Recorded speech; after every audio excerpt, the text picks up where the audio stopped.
Well, Greg, welcome to Phoenix. Thank you all for being here tonight. What an incredible group of distinguished people, and I know that you all share my passion for the rule of law.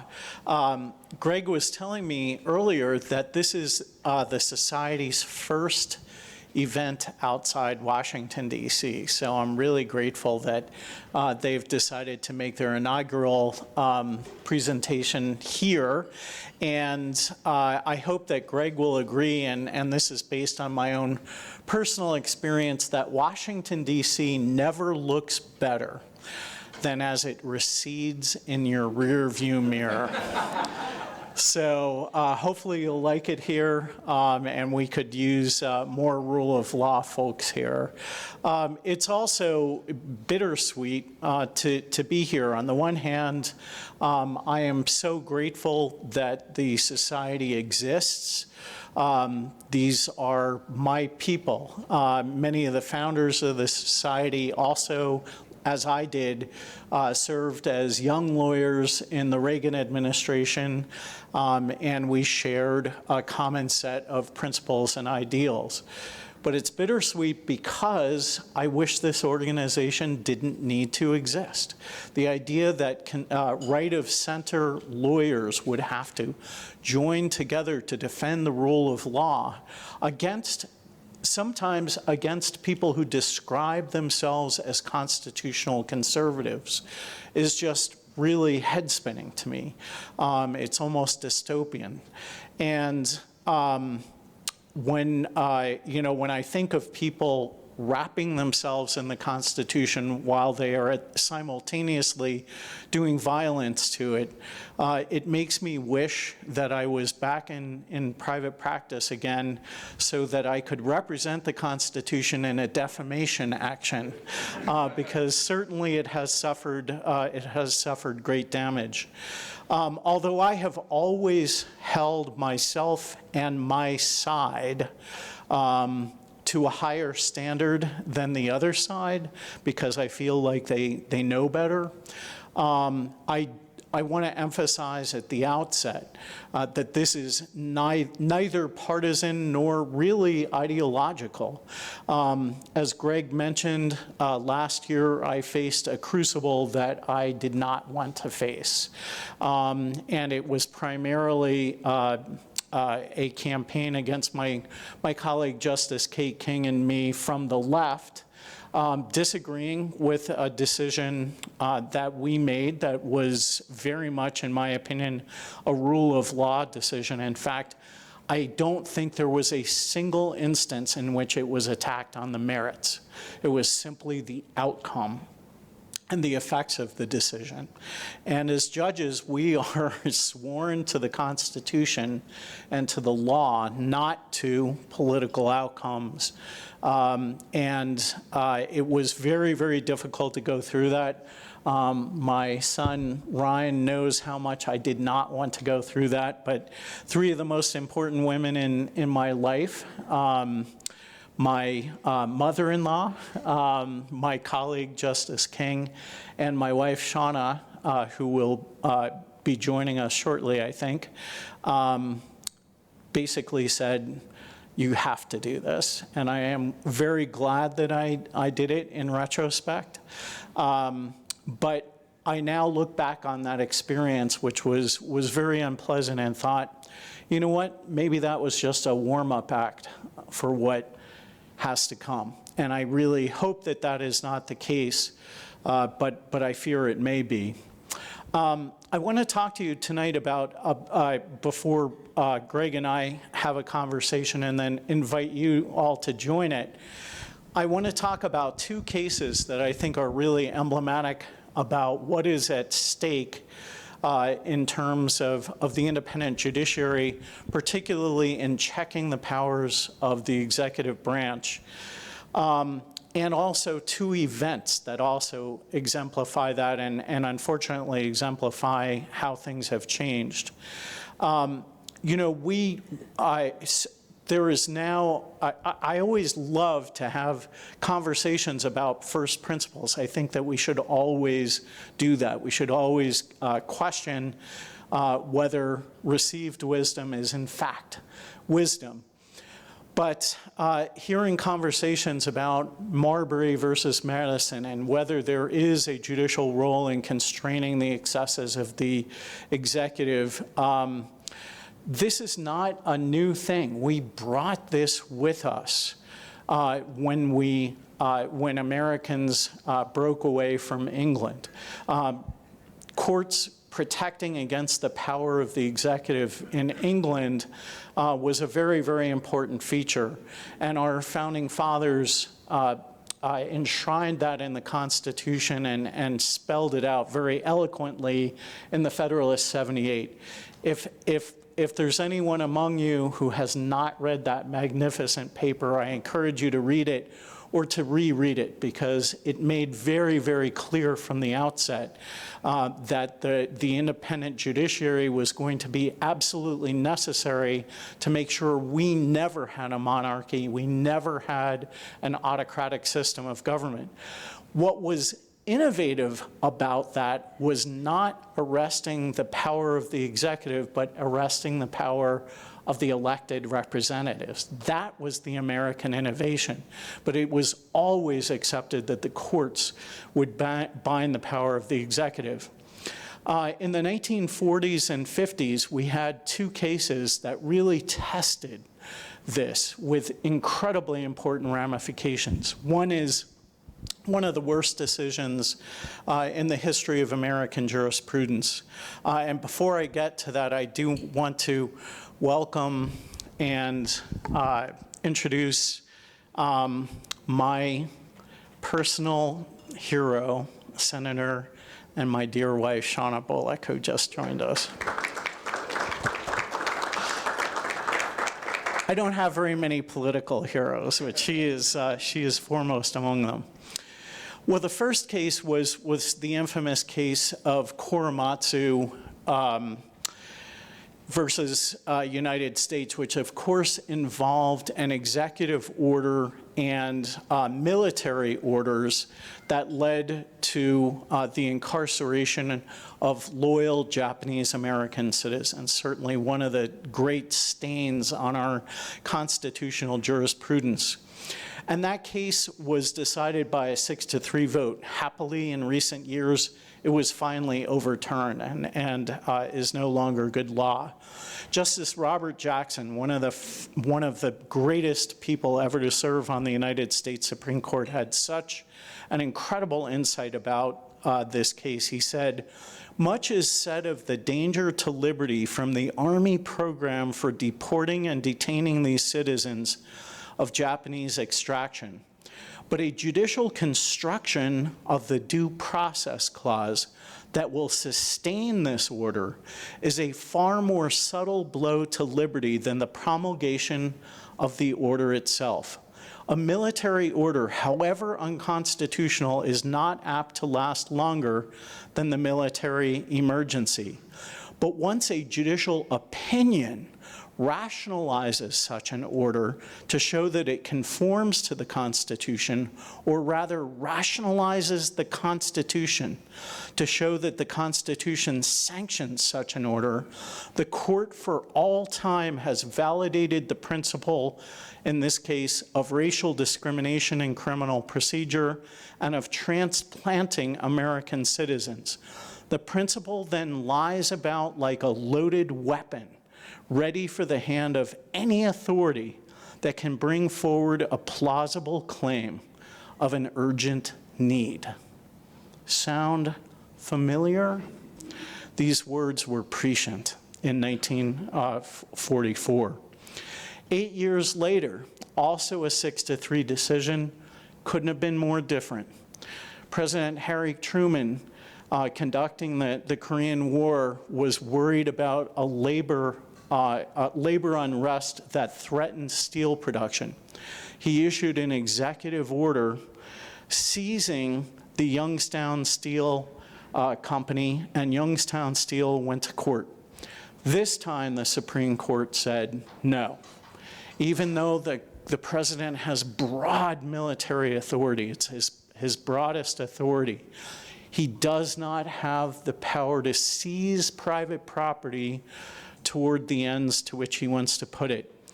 Again, Justice Jackson, this time joining the majority, said, with all its defects, delays, and inconveniences, men have discovered no technique for long preserving free government except that the executive be under the law and that the law be made by parliamentary deliberations. Such institutions may be destined to pass away, but it is the duty of the court to be the last, not the first, to give them up. I think these decisions and these incredible words from Justice Robert Jackson really exemplify why it is that we need courageous courts that will hold the other branches to the boundaries of their constitutional authority, while themselves keeping themselves to the judicial function. There is so much to debate within those parameters, but the idea that the courts cannot arrest the constitutional excesses of the other branches of government should not, in my opinion, be up for debate. Well, the two events I wanted to mention occurred within 20 years of each other as well. A lot of times, when I lived in Washington, D.C. for 16 years, I used to play softball on the Capitol Mall. Some of you who have spent time in D.C. may have done that. And it's an amazing scene of spontaneous order where people just set up non-existent softball fields on the mall.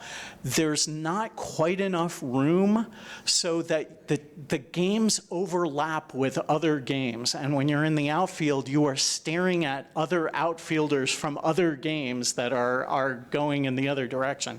Incredibly dangerous, but an awful lot of fun. And, there's paths where people are walking. I remember one time James Carville picked up a foul ball that someone had hit and threw it back in.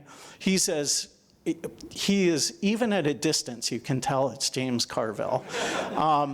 But in any event, I remember one time playing softball in the lovely Washington humidity, and I noticed this big diagonal slash on our makeshift field. I'm like, what is that? And I traced it to its source, and it was the Washington Monument. And I was thinking to myself, wow, we are playing literally in the shadow of the Washington Monument, and until now I didn't even notice it. I just take it for granted. And that is how we act toward our courts and our justice system. We take it for granted. It is an amazing attribute of American exceptionalism that we settle our disputes in court, not on the streets. That makes us so different from so many other countries. And also that we can walk into court, whether it's a personal injury dispute, whether it's a divorce, whether it's a criminal infraction, and there is a level playing field and the scales of justice are balanced. I can attest to this because I spent decades representing David against Goliath and winning more often than I probably deserve to. That is something that we can't afford to take for granted because it is always in jeopardy. I talked to my students to whom I teach con law, and a number of them are here tonight. And I used to talk to them about the 2020 presidential election. And those of you who are old enough to remember that election, remember it came down to a few hundred votes in Florida, the so-called hanging Chads. I don't think anyone has named their kid Chad since that election. They came in for so much ridicule. And the case ultimately went to the United States Supreme Court, and the Supreme Court, by a 5-4 majority, voted that George W. Bush, who had received fewer popular votes but more electoral votes than Al Gore, the Democratic candidate, would be the President of the United States. If that happened in hundreds of other countries, that the candidate to receive fewer votes was named president by the Supreme Court, just think of what would have happened. There would have been riots in the streets. Instead, what did happen? Al Gore said, "Thank you. I appreciate the opportunity to have run for president of the United States. Congratulations, Mr. Bush. I'm going home now." Fast forward 20 years to January 6th, 2021. We did not settle our dispute in the courts of law as a final matter. And I have to say that as an American, I am so deeply embarrassed at what happened that day. Not just the storming of the American Capitol, not just bringing a Confederate flag into our nation's capital, which didn't even happen during the Civil War, and seeing people who professed to be conservatives assaulting police officers. But not only that, incredible pressure being put on the Vice President of the United States to be the first person to prevent the peaceful transfer of power from one administration to the other, since attempts were made on President-elect Lincoln's life back in 1860. This imagery to me is very, very deeply disturbing. But it shows, I think, that the rule of law is very vulnerable. And we have seen examples of that since then. We have seen the words due process appear in quotes repeatedly, as if this concept was created by rogue liberal judges to help illegal immigrants stay in the country. Due process is the most foundational legal principle protecting individual liberty in Western civilization.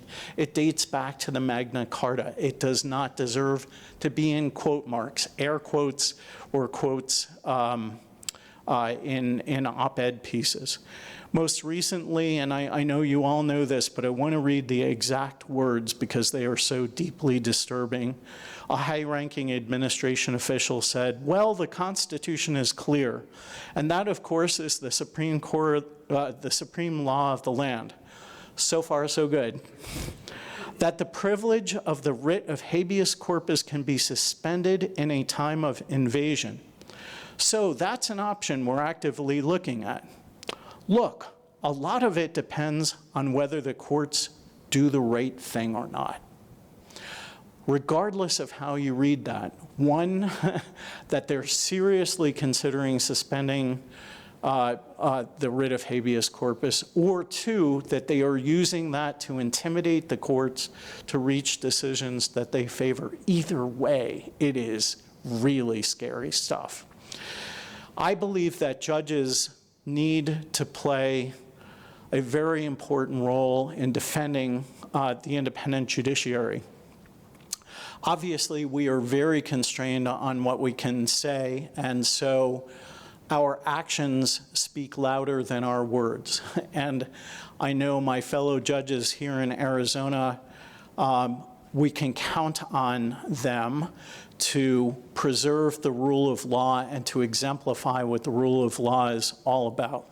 But we do need to defend ourselves, which is why I sought retention last year and why I spoke out very vigorously in support of an independent judiciary at that time, and that's why I'm doing it now. But even more than that, the legal profession is the only private profession in the country whose members have to swear an oath to the Constitution of the United States. Those of you who are lawyers or who are aspiring lawyers or who are married to lawyers, you really are at the front lines. One of the things we learned, despite the perfect storm last year when my colleague and I were up for retention, and we were being attacked by some on the right as well as many on the left, I did not think that we were going to win, especially given that the issue on which our campaign, the campaign against us was being mounted, was also on the ballot and passed. The abortion amendment passed overwhelmingly. So that meant that a huge number of people had to vote for that amendment and for the justices who voted to essentially repeal limitations on abortion. And what that showed me was that there is a popular consensus supporting the independent judiciary and the rule of law. But there is no one more equipped to spread that message and how very important it is than lawyers and others who work with lawyers. It is a great story to tell. Do judges sometimes screw up? Absolutely. Mea culpa. Do judges sometimes give in to their personal predilections? Too often they do. But overall, there is no judicial system on earth that I would trade for ours. And if you believe in individual liberty, and I suspect everyone in this room fervently does, standing up for the rule of law and the independent judiciary, no matter who is attacking it, is an absolute priority. And so for that reason, it is an honor to be among you. And I would just close with the words, count me in. Thank you very much.